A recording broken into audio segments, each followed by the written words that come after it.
4 mois, jour pour jour, après le début de la guerre en Ukraine, Kiev ordonne à ses troupes de quitter Severodonetsk. Dans cette ville industrielle de l'Est du pays, les combats font rage depuis des semaines.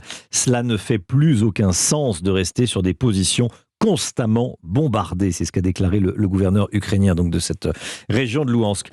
Zoé Pallier avec nous. Bonjour Zoé. Bonjour. C'est une étape stratégique pour la Russie. Oui, parce que ça permet à Vladimir Poutine d'avancer dans son plan de conquête totale du Donbass, principal objectif affiché de l'offensive russe.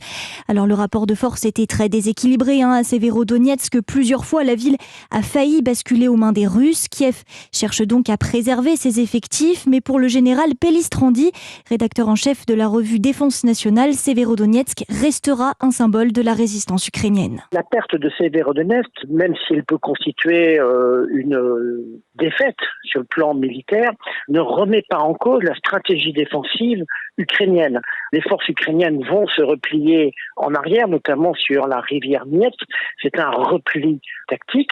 Certes, la ville est abandonnée aux mains des Russes, mais pour autant, les Russes ont mis plus d'un mois pour avancer de 5 km, et c'est donc finalement un des objectifs que recherchaient les Ukrainiens, user l'armée russe dans la conquête de la ville de Severodonetsk.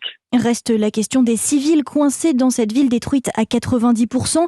D'après le gouverneur de Lougansk, 568 personnes sont encore réfugiées dans une grande usine chimique de la zone industrielle. Zoé Pallier, merci Zoé. L'Ukraine qui est un pays en guerre depuis 4 mois. Aujourd'hui, près de 100 000 Ukrainiens ont déjà été accueillis en France, pour la plupart des femmes, à qui certains ont décidé de tendre la main.